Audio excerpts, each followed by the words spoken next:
स्वागत है आपका दिव्य हिमाचल टीवी में। मैं हूं दीक्षा शर्मा। शाम के 6 बज चुके हैं और प्रदेश की तमाम खबरों के साथ हम आपके समक्ष आ चुके हैं। कई लेटेस्ट अपडेट्स आज इस बुलेटिन में हम आपके साथ साझा करने वाले हैं। देखिए, खासतौर पर बड़ी बात शिक्षकों से जुड़ी करेंगे। इनका टाइम स्केल फंस गया है कैसे, और राज्य सरकार की ओर से क्या रास्ता निकाला गया है, इसी मसले को लेकर ये भी जानकारी बिल्कुल हम आप तक पहुंचाने वाले हैं। बस किराए पर अगले कल बैठक होने वाली है। क्या क्या तर्क यहाँ प्राइवेट बस ऑपरेटर्स की ओर से दिए जा रहे हैं और कैसा रिएक्शन आम जनता की से पहले ही सामने आ गया है, इस बारे में भी चर्चा करने वाले हैं। विद्युत कर्मचारियों पर बड़ी अपडेट देंगे। आज इनकी मीटिंग हुई है। 3 से 4 बड़ी डिमांड्स रख रहे थे, जिसे लेकर पहले प्रदर्शन भी कर चुके हैं। बोर्ड प्रबंधन ने किस तरह का आश्वासन दिया है, अगली मीटिंग तक बात पहुंच गई है, आखिरकार किस वजह से, ये भी जानकारी हम आपके लिए लेकर आए हैं। लेकिन शुरुआत मौसम से करना चाहेंगे, क्योंकि देखिए बीते 40 दिनों से ड्राई स्पेल चल रहा है, लेकिन 3 जिलों में आज ये ड्राई स्पेल टूट जाएगा, इस तरह की प्रेडिक्शन मौसम विज्ञान केंद्र की ओर से की गई थी, लेकिन सच साबित होती हुई नजर नहीं आई। हल्की बारिश और बर्फबारी ऊंची चोटियों पर आज बताई गई थी, लेकिन ना तो चंबा में बर्फबारी हुई है, ना कांगड़ा में, और ना ही लाहौल स्पीति की ऊंची चोटियों पर। इसके अलावा हल्की बारिश तक नहीं हुई। रात के समय हो जाए तो अलग बात है, लेकिन आज फिर मौसम ड्राई ही रहा है और सूखे से हर व्यक्ति इस वक्त हिमाचल प्रदेश में परेशान हो गया है। हर वर्ग परेशान चल रहा है। बहुत कम संभावना थी हालांकि बारिश बर्फबारी की, लेकिन ये जरूर कहा गया था कि ऊंची चोटियों पर फिर भी होगी, भले ही मैदानी इलाकों में बारिश ना हो, लेकिन असर देखा जा सकता है किस तरह का है ड्राई वेदर का, कि ना तो बर्फबारी हुई है ना ही बारिश हुई है। हिमाचल प्रदेश के जिला शिमला के रोडू में 4 घर जलने का मामला सामने आया है। 2 घर बहुत बुरी तरह से राख हो गए हैं। दोनों सगे भाइयों के घर बताए जा रहे हैं और बाकी के 2 घरों में भी आग फैल गई थी, यानी कि कुल मिलाकर 4 घरों में नुकसान हो गया है। दरअसल आग सुबह के समय 4:30 बजे काफ़ी ज़्यादा फैल गई थी। हालांकि ये कारण अभी तक पता नहीं लग पाया है किस वजह से आग इतनी ज़्यादा बढ़ गई। जो परिवार के सदस्य थे वो एक शादी समारोह में शामिल होने के लिए गए थे और शादी समारोह में होने के चलते उन्हें इस बात की भनक तक नहीं लगी कि उनके घर में आग लग गई है, लेकिन आग फैलती गई और ये अभी 2 मकानों में 38 कमरे जलकर राख हो गए हैं। ये जानकारी निकलकर सामने आई है। हालांकि सुबह के वक्त जब एक ग्रामीण महिला अपने घर से बाहर निकली तो उसने धुआं उठता हुआ देखा और परिवार के लोगों से संपर्क किया।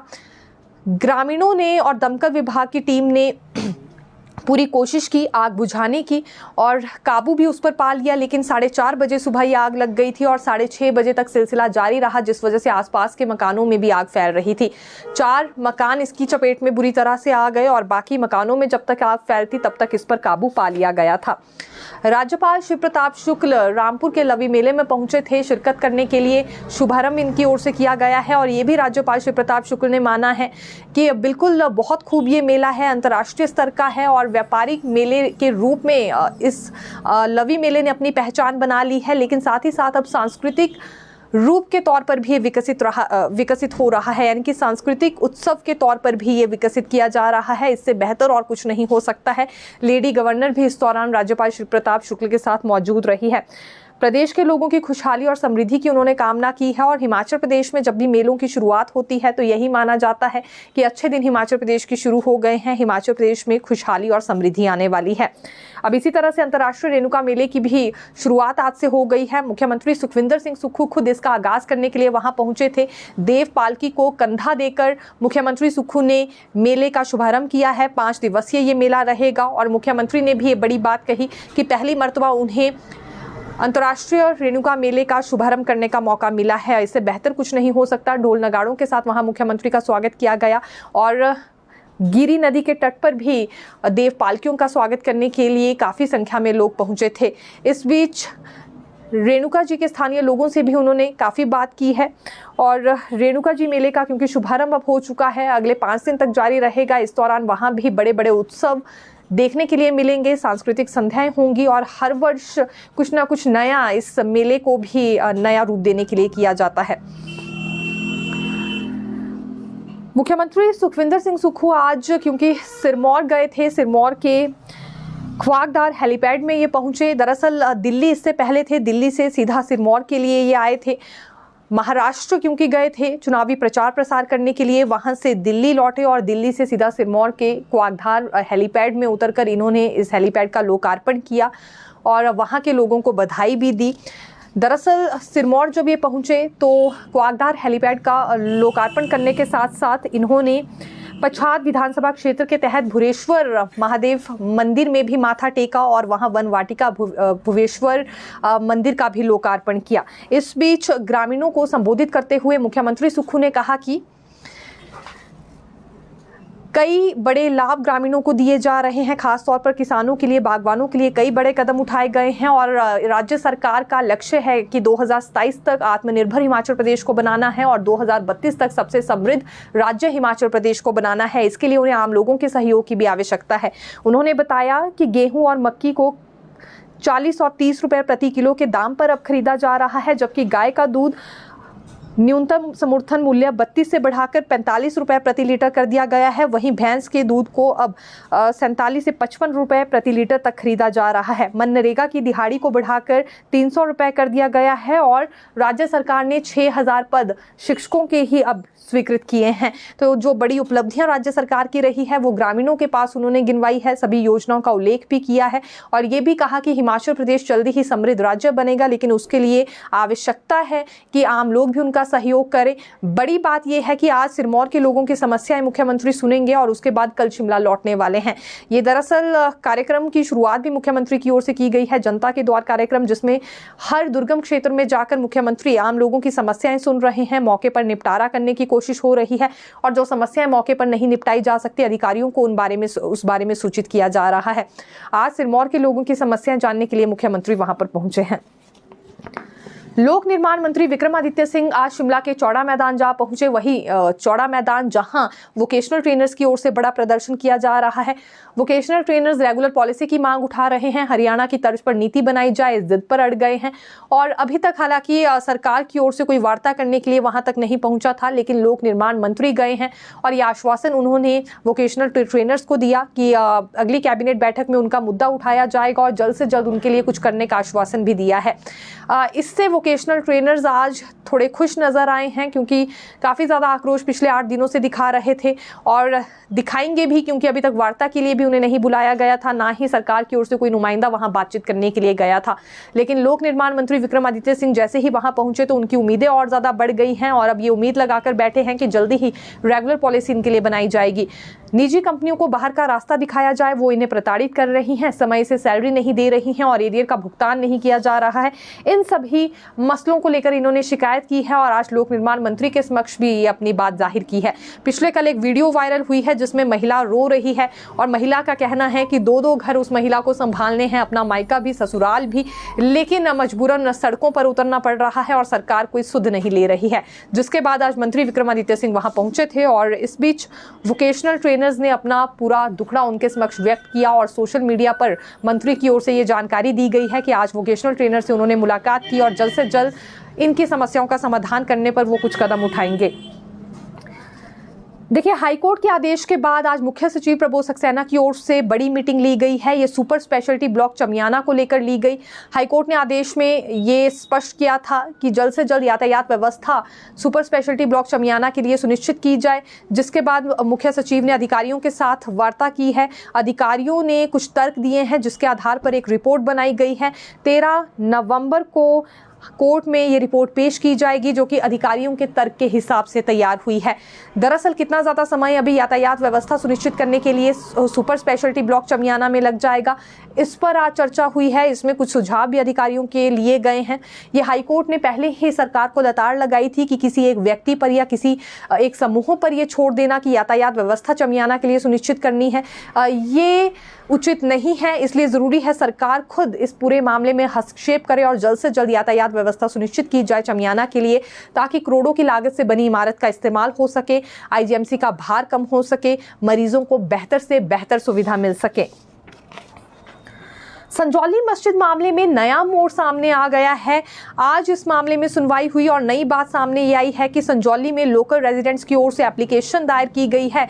जिला अदालत में वो पार्टी अब इस मामले में बनना चाह रहे हैं। हालांकि ये बात 21 अक्टूबर को ही क्लियर कर दी गई थी जिला अदालत में कि बिल्कुल लोकल रेजिडेंट्स को भी सुना जाएगा, जिसके बाद लोकल रेजिडेंट्स ने आवेदन किया है, एक तरह से एप्लीकेशन दायर की है इस पूरे मामले में पार्टी बनने के लिए। लोकल रेजिडेंट पक्ष के वकील का ये कहना है कि अब अगली सुनवाई 14 नवंबर को होगी, जिसमें लोकल रेजिडेंट्स को सुना जाएगा, उन्हें पार्टी बनाने पर फैसला होगा।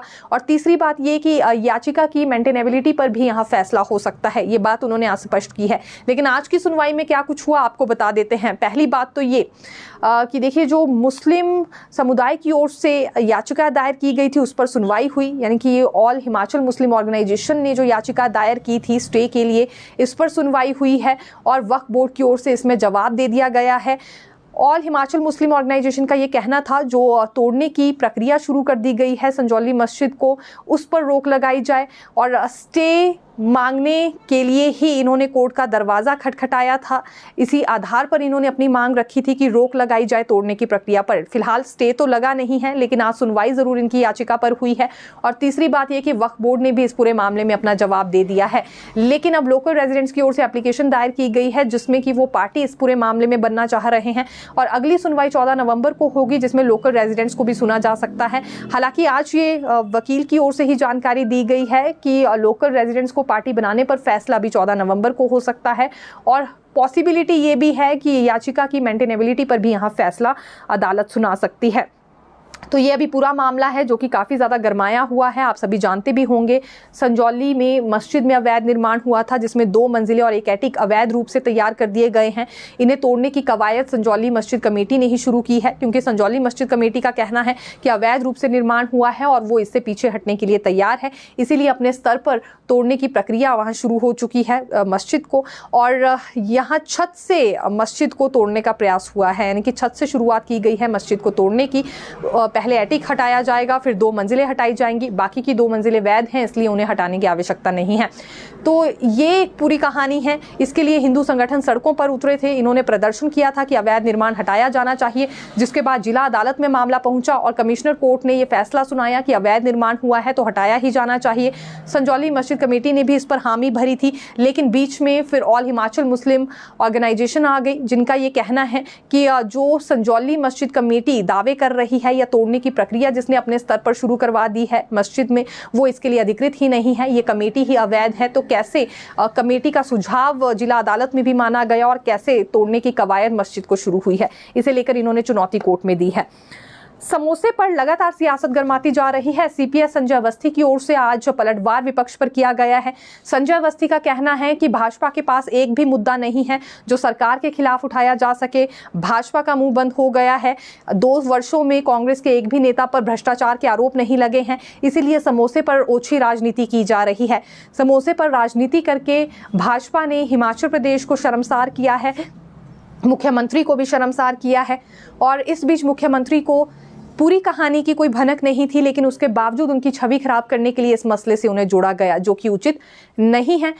जिनके अपने घर शीशे के होते हैं वो दूसरों पर पत्थर नहीं फेंका करते, ये कहावत भी आज सीपीएस संजय अवस्थी की ओर से कही गई है। दरअसल इनका ये कहना था कि यहाँ भाजपा के समय में जब जयराम सरकार थी उस वक्त 1900 करोड़ की इन्वेस्टर मीट बुलाई गई, लेकिन 1 रुपए का भी निवेश नहीं हो पाया। तो आखिरकार ये 1900 करोड़ रुपए क्यों खर्च किए गए। दूसरी बड़ी बात यह कि जनमंच के नाम पर 5 से 6 करोड़ भी खर्च किए गए हैं। 5 से 6 करोड़ के फुलके ही भाजपा के नेता उस वक्त खा गए थे। ऐसी हरकतों को अंजाम देने के बाद अब कांग्रेस पर समोसे को लेकर राजनीति की जा रही है। ये भाजपा की ओछी राजनीति है और इसे समझने की आवश्यकता है आम जनता को भी। ये आज सीपीएस संजय अवस्थी की ओर से बड़ी स्टेटमेंट दी गई है, इसे हम पलटवार कह सकते हैं।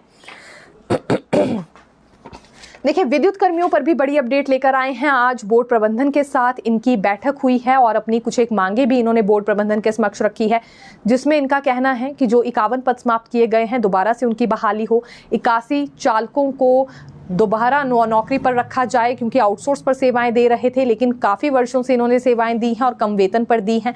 अभी त्योहारी सीजन है और इस बीच इन्हें नौकरी से निकाल देना ये उचित बात नहीं है। ओपीएस जल्द से जल्द बहाल की जाए, इसे लेकर लंबा आंदोलन भी बिजली बोर्ड कर्मचारी यूनियन कर चुकी है, लेकिन अभी तक कोई पॉजिटिव रिस्पांस देखने में आया नहीं। हालांकि मुख्यमंत्री ने कुछ रोज पहले आश्वासन इन्हें दिया था कि जल्द से जल्द इनकी मांगे पूरी कर ली जाएंगी, जिसके बाद आज की बैठक की तिथि निर्धारित हुई थी। आज बिजली बोर्ड फ्रंट ने सभी मांगे रखी हैं। प्रबंधन के समक्ष। लेकिन अगली मीटिंग अब इसके लिए बुलाई जा रही है जो कि 18 नवंबर को होने वाली है। 18 नवंबर को अंतिम फैसला इनकी मांगों पर होने वाला है। तब तक का इंतजार बिजली बोर्ड के कर्मचारियों को रहेगा। ओपीएस बहाली के लिए भी, 51 पदों की बहाली के लिए भी और 81 चालकों को जिन्हें बाहर का रास्ता दिखाया गया है उनकी नौकरी बहाली के लिए भी। ये 3 दरअसल प्रमुखता से मुद्दे उठाए गए हैं। हालांकि मुद्दे बहुत हैं, स्टाफ की कमी भी है, इसके अलावा कई ब्रांच ऐसी हैं जहां बहुत सी तकलीफें कर्मचारियों को आ रही हैं, तो वो सभी मुद्दे भी रखे गए हैं। लेकिन 3 प्रायोरिटी पर यही इश्यूज इस वक्त बिजली बोर्ड कर्मचारी यूनियन की ओर से आज बोर्ड प्रबंधन के समक्ष रखे गए हैं। बस किराए पर अगले कल बैठक होने वाली है, ये परिवहन विभाग में होगी। 3 बड़ी मांगे जो कि प्राइवेट बस ऑपरेटर्स की ओर से रखी गई हैं। पहली तो ये कि जो महिलाओं को 50% छूट एचआरटीसी में दी जा रही है उसे या तो बंद कर दिया जाए, और बंद नहीं हो सकती है तो जैसे एचआरटीसी को 170 करोड़ रुपए सरकार की ओर से अनुदान के रूप में दिए जा रहे हैं, वो राशि प्राइवेट बस ऑपरेटर्स को भी दी जाए ताकि ये भी अपनी बस में महिलाओं को 50% छूट किराए में दे सके। इससे महिलाएं ज़्यादा से ज़्यादा प्राइवेट बस में भी सफ़र करेंगी।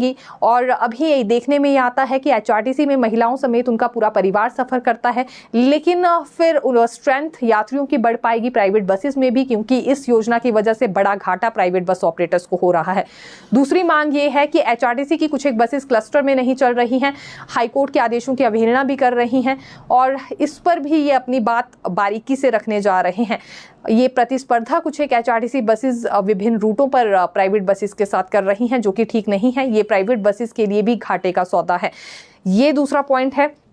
तीसरी बात जो सबसे बड़ी बात है और हर वर्ग से जुड़ी है, पुरुषों से जुड़ी भी और महिलाओं से जुड़ी भी, मिनिमम किराया 5 रुपए से बढ़ाकर 20 रुपए कर दिया जाए। ये मांग प्राइवेट बस ऑपरेटर्स ने रखी है। इनका कहना है कुछ एक राज्यों में 15 रुपए मिनिमम किराया लिया जाता है, लेकिन हिमाचल प्रदेश तो पहाड़ी राज्य है, यहाँ की भौगोलिक स्थिति अलग है, इसीलिए 5 रुपए से बढ़ाकर इसे 20 रुपए किया जाए।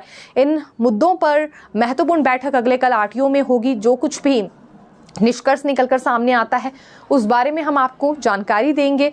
और देखिए, ये काफ़ी ज़्यादा चौंकाने वाली बात है कि मिनिमम किराया 5 रुपए है, उसे 20 रुपए करने की बात कर रहे हैं। पहले भी जब इस तरह की मांग एचआरटीसी माफ़ी चाहेंगे प्राइवेट बस ऑपरेटर्स की ओर से उठाई गई थी तो मुंह की इन्हें खानी पड़ी थी। इनकी बची कुची सवारियां भी एचआरटीसी में ही सफ़र करने लगी थी।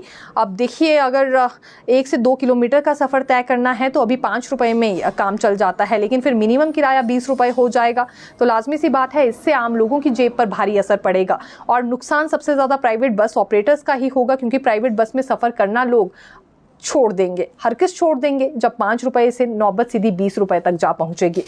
फिलहाल सरकार ने पहले कभी भी प्राइवेट बस ऑपरेटर्स की ऐसी मनमानी नहीं मानी है, और रिएक्शन लोगों की ओर से ये आ रहा है कि विश्वास है उन्हें सरकार पर, आने वाले दिनों में भी प्राइवेट बस ऑपरेटर्स की इस मांग पर गौर नहीं होगा। हालांकि सोशल मीडिया पर अभी से ही कई कैंपेन चला दिए गए हैं जिसमें मिनिमम किराए बढ़ोतरी पर विरोध जताया जा रहा है, और लोगों का कहना है जो मिनिमम किराया अभी मौजूदा समय में है वही रखा जाए। अगर इसमें बढ़ोतरी की जाती है तो लोगों की जेबों पर इसका भारी असर देखने के लिए मिलेगा। टीचर्स का टाइम स्केल फंस गया है। देखिए, हाईकोर्ट की ओर से 1 नवंबर 2023 को ये आदेश जारी किए गए थे कि अब भर्ती नियमों के तहत नियुक्त शिक्षकों को 4-9-14 की एश्योर्ड करियर प्रोग्रेशन स्कीम के तहत टाइम स्केल का लाभ दे दिया जाए, और ख़ास तौर पर वो शिक्षक जो कि 14 वर्ष तक बिना प्रमोशन लिए ही अपनी सेवाएं दे रहे हैं उन्हें टाइम स्केल के तहत इंक्रीमेंट में कंसिडर किया जाए, और 6 सप्ताह में या ये लाभ देने के लिए कहा गया था। और इसी जजमेंट में 2018 वाले ऑर्डर भी रद्द कर दिए गए थे राज्य सरकार के। ये वो ऑर्डर्स थे राज्य सरकार के जिसमें व्यवस्था की गई थी टाइम स्केल ना देने पर, लेकिन ये ऑर्डर्स भी रद्द किए हाईकोर्ट ने अपनी 1 नवंबर 2023 की जजमेंट में, और साथ ही साथ ये भी क्लियर किया कि 6 सप्ताह के भीतर शिक्षकों को टाइम स्केल का लाभ देना होगा। 4-9-14 की एश्योर्ड करियर प्रोग्रेशन स्कीम के तहत टाइम स्केल का लाभ दिया जाए, और खास तौर पर वो शिक्षक जिन्होंने 14 साल से ज़्यादा का समय बिता दिया बिना प्रमोशन के, उन्हें इंक्रीमेंट के लिए भी कंसिडर किया जाए। लेकिन अब इस पूरे मामले में राज्य सरकार ने सुप्रीम कोर्ट का दरवाज़ा खटखटा दिया है, और यहाँ स्पेशल लीव पिटीशन दायर की गई है सुप्रीम कोर्ट में राज्य सरकार की ओर से। हालांकि इसमें डिले को रद्द करने पर भी आवेदन किया गया था राज्य सरकार की ओर से, और इस पर स्वीकृति भी मिल गई है। बड़ी बात यह है कि यानी कि एक तरह से स्वीकार इस आवेदन को भी सुप्रीम कोर्ट की ओर से कर लिया गया है, लेकिन बड़ी बात यह है कि जो जजमेंट हाई कोर्ट की ओर से सुनाई गई थी उस पर स्टे नहीं लगा है। और अभी 10 जनवरी 2025 तक सभी संबंधित पक्षों को नोटिस जारी कर दिए गए हैं। तो थोड़ा सा इंतजार अब और शिक्षकों को करना होगा अपना टाइम स्केल का लाभ लेने के लिए, क्योंकि सुप्रीम कोर्ट का दरवाज़ा खटखटा दिया गया है। हाई कोर्ट की जजमेंट पर हालांकि स्टे नहीं है, लेकिन संबंधित पक्षों को इस बारे में नोटिस ज़रूर जारी कर दिए गए हैं और इसमें अवधि 10 जनवरी 2025 तक की दी गई है। तो अब नेक्स्ट ईयर तक यहाँ बात चली गई है। शिक्षकों को ये उम्मीद थी कि जल्द से जल्द 4914 की एश्योर्ड करियर प्रोग्रेशन स्कीम के तहत इन्हें टाइम स्केल का लाभ दे दिया जाएगा, लेकिन अभी के लिए फ़िलहाल ये काफ़ी ज़्यादा मुश्किल नज़र आ रहा है। स्पेशल लीव पिटीशन क्योंकि सुप्रीम कोर्ट में दायर कर देना और उसमें फिर यहाँ ये भी आवेदन करना डीले को रद्द किया जाए और इसे स्वीकार भी कर लिया जाना सुप्रीम कोर्ट की ओर से, तो यहाँ यही मायने अभी निकल रहे हैं कि इस पूरे मामले में और ज़्यादा इंतजार शिक्षकों को करना पड़ सकता है। तो फिर मिलेंगे नई खबर के साथ, देखते रहिए दिव्य हिमाचल टीवी। धन्यवाद।